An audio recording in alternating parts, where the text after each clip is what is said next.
तर शेतकऱ्यांनो तुम्ही पीक विम्याची भरलेली रक्कम शासन जमा होणार।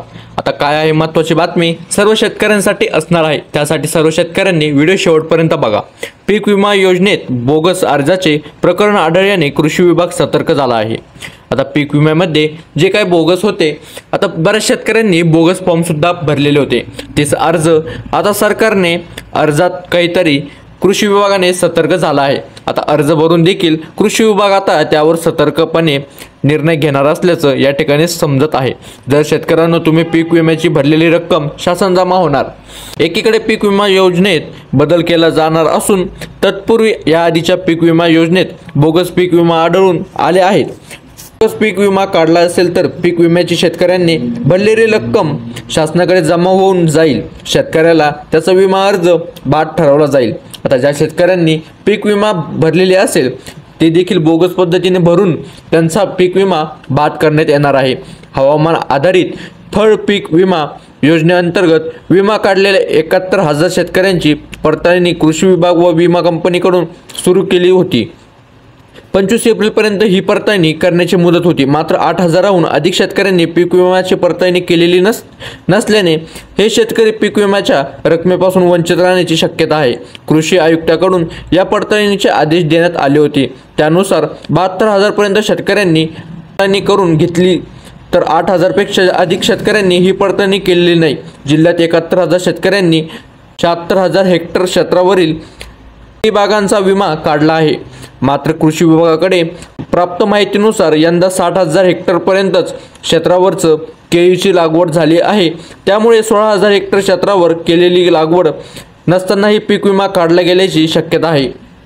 याबाबत विभागाकडून प्रत्यक्ष शेतात जाऊन पीक विमा धारक शेतकऱ्यांनी शेतात केळीची लागवड केली आहे की नाही याबाबत पडताळणी सुरू केली आहे। आता तुम्ही सुद्धा सावधान झाले असेल, कारण की आता कृषी विभागाकडून जी की केळीची लागवड केली असेल, केळी पिकाची लागवड केली असेल ते आता प्रत्यक्ष बघायला त्यांचे अधिकारी तुमच्या शेतामध्ये येतील। तर आता तुम्ही सुद्धा अर्ज टाकेला असतील तर ते तुमच्यावर सुद्धा कारवाई करण्याची यामध्ये खूप मोठी शक्यता आहे। या कारणामुळे होणारा विमाधारकांवर कारवाई, जर शेतात केळीची लागवड झालेलीच नसेल तरी पीक विमा काढला असेल तर शेतात 1 हेक्टरवर केळीची लागवड व विमा मात्र 4 हेक्टरचा काढला असेल तरी कारवाई होईल। एका व्यक्तीच्या नावावर 4 हेक्टरपेक्षा अधिकचा विमा काढला तर विम्याचा अर्ज बाद केला जाणार आहे। आता तुम्हाला या ठिकाणी समजलं आहे विमाधारकांवर काय काय कारवाई करण्यात येईल। 2022-23 मध्ये 7,000 शेतकरी ठरले होते बाद। 2022-23 या वर्षात शेतात केळी नसताना पीक विमा काढल्याच्या अनेक तक्रारी कृषी विभागाकडे प्राप्त झाल्या होत्या। त्यानुसार पाहणी केली असता 21,000 शेतकऱ्यांनी शेतात केळी नसतानाही पीक विमा काढल्याचे स्पष्ट झाले होते।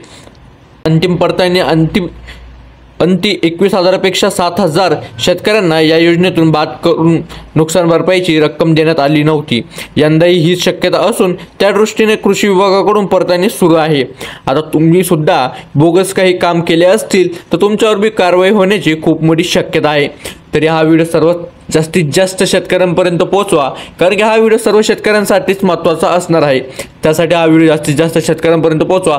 कुणी आपल्या चॅनलवर नवीन असाल तर लगेच जाऊन चॅनलला सुद्धा सबस्क्राईब करून टाका, कारण आपल्या चॅनलवर नवीन लेटेस्ट न्यूज आणि लेटेस्ट जे व्हिडिओ असतात, महाराष्ट्रातील लेटेस्ट घडामोडी आपल्या चॅनलवर तुम्हाला बघायला मिळतील। त्यासाठी लगेच जाऊन सबस्क्राईब करून टाका, व्हिडिओला लाईक करून टाका आणि व्हिडिओला जास्तीत जास्त शेतकऱ्यांपर्यंत शेअर करा।